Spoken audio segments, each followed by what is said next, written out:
Alright, in this video I want to show another benefit of functions, which is building a library of functions that can be used in multiple programs. Right? We put a bunch of functions inside of a JavaScript file, and we can load that file into any program that we're working on, and then we can make use of the functions.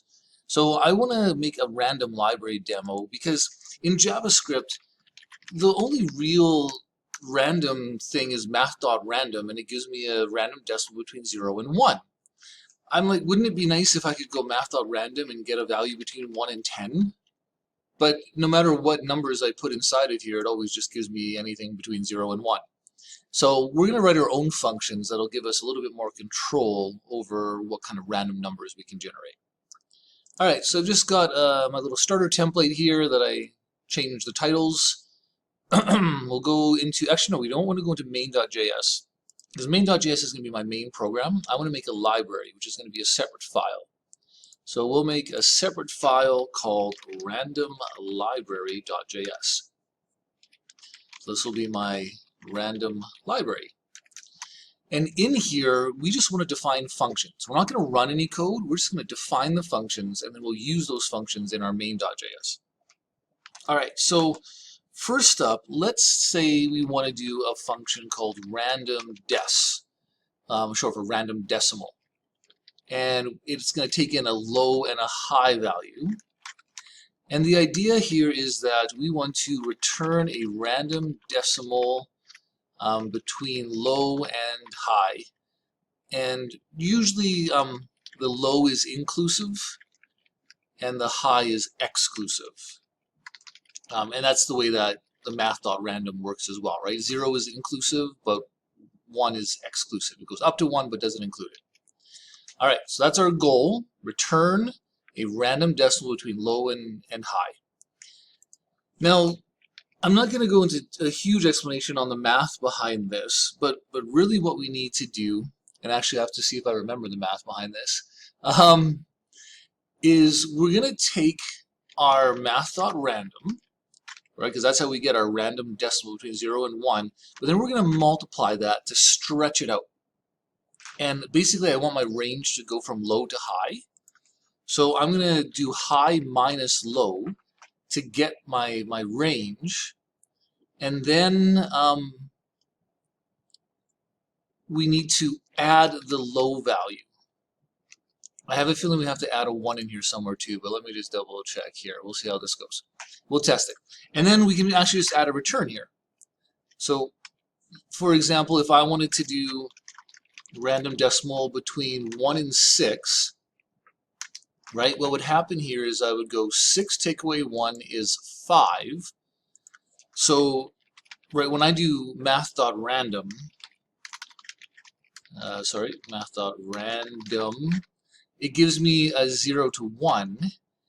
If we do math.random times 5, let me add these arrows here. If I do it times 5, that should give me 0 up to 5. And then if I add the low value, math.random times 5 plus 1, right? Because my low value is 1 here, right? 6 take away 1 is 5, the high minus low. Add the 1, and that'll get me from 1 to 6. Yeah, that makes sense, right? So we get a random decimal anywhere from 1 up to, but not including 6. Okay, cool. So that's the logic behind it, and that's all we have to do. But what's awesome about this is now I don't have to think about that math anymore. I don't have to think about how do I do that. I can just use this randomDec function. So I'm going to save this. And I'm actually just going to go into here and, oh, hold on. Very important step. We created another JavaScript file. So in our script, or in our HTML file, we need to have another script tag. And we always want to load our library first, right? We want to load all of those functions, and then we can use those functions in our main.js. So I'll put an example here. We'll go hello random decimal between 1 and 6 or 1 and 7. Then it's kind of, yeah, try that. Actually, whatever, we did the 6.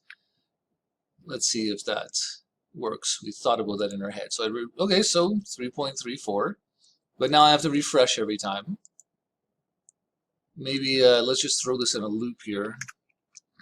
For n in, whoop, doing Python for a second. For let n be assigned 1, n is less than or equal to 20, let's say n++. We'll do this. Okay, go back to here, hit refresh, boom. I shouldn't have to refresh, actually. My live server should do it, shouldn't it? Save.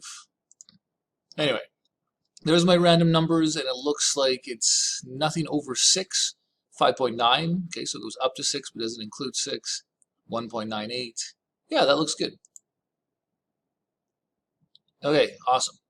And then, oh yeah, I was going to say that we can also just test it out right into the console here. It's a global function. So let's try to get a number between 20 and 30. Yeah, that looks good. Okay, so that's random decimal. So now, whenever you're doing a project, this is kind of nice. You can use this function, right? Include this file, and you can use the function in your program. Now, another function that might be nice would be a random int function, again from low to high. And really, the random int function is the same as the random desc function. We just have to add a math.floor. And math.floor just rounds it down to the nearest integer, right? So high is exclusive, so if I wanted the 6 to be my high, that means the highest integer would be 5. So my random decimal would be 5.99999, whatever is the highest one. So if I floor that, it'll go down to 5. Okay? And in fact, what I can do here is, because this is essentially just random dec, I could actually call random decimal with the low to high that are passed into random integer, and then get the result of random decimal, and then floor the result of random dec, and return that. And now that's my random integer. And then let's just let me clear the console here, and let's try that now. So random integer, it is not defined. Did I not save it? Oh, I didn't hit refresh probably. Yeah, my live server for some reason isn't working properly. All right, let's get rid of that loop 2 here. Okay, good morning. So random int 1 to 10, let's say. We got a 6, a 2, a 3. Here, let's make the range smaller so I can make sure. So it should go include 1, yeah, but it should never get a 5. Let's just see, we got a 4, that's good. So 4 should be the highest number. Yeah, that's looking good. Okay, and we'll do one more. Well, it's a good idea to add comments by your functions to explain what they do. Return a random integer between low inclusive. I should have copied the comment, because all I'm changing is the word decimal to integer. Okay, this next one will be return a random RGB color, right? And we'll return it as a string, RGB, whatever. Okay, so function random RGB, we'll call it. And now this doesn't need any parameters, right? It doesn't need any values passed in, because it's just going to generate the values itself.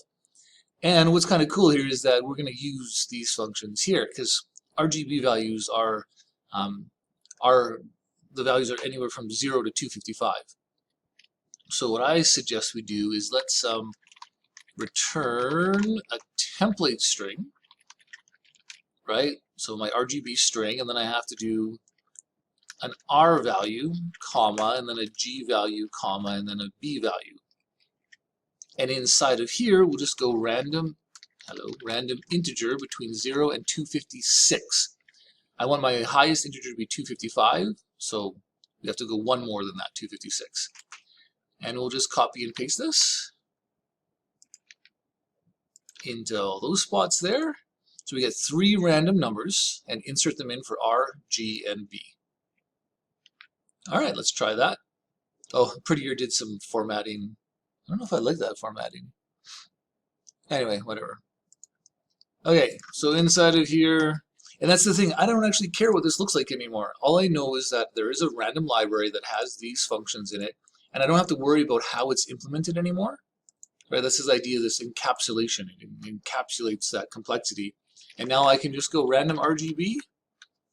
And again, I think I needed to hit refresh. Random RGB, cool. And each time we generate this color string RGB, blah, blah, blah. All right. Okay, so that's the random library. So now in any project that you make, you can just take this file and include it in your projects folder, and then make sure that you load the library first, and then you can use it in your main.js. All right, hope you find that helpful. It is another benefit of function. All right, hope that made sense. Take care, and we'll see you in the next video.